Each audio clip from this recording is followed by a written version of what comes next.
পবিত্র কোরআনের একটি আয়াত উল্লেখ করে আমি আমার বক্তব্যটা শুরু করি।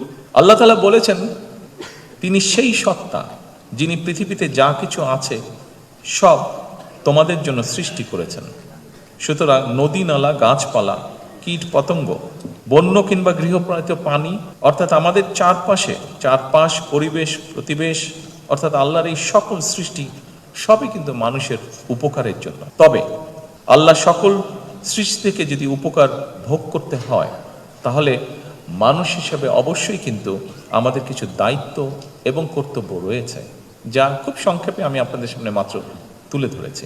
যথানিয়মে সকল সৃষ্টির যত্ন এবং পরিচর্যা করা আমরা যারা মানুষ তাদের বা মানব সমাজের দায়িত্ব।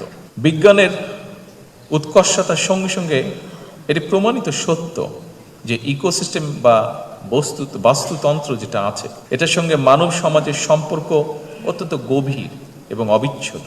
এই বাস্তুতন্ত্র বা ইকোসিস্টেমের নিরাপদ লালন এবং বিকাশের সঙ্গে মানব সমাজের নিরাপদে বেড়ে ওঠা ওতপ্রোতভাবে জড়িত।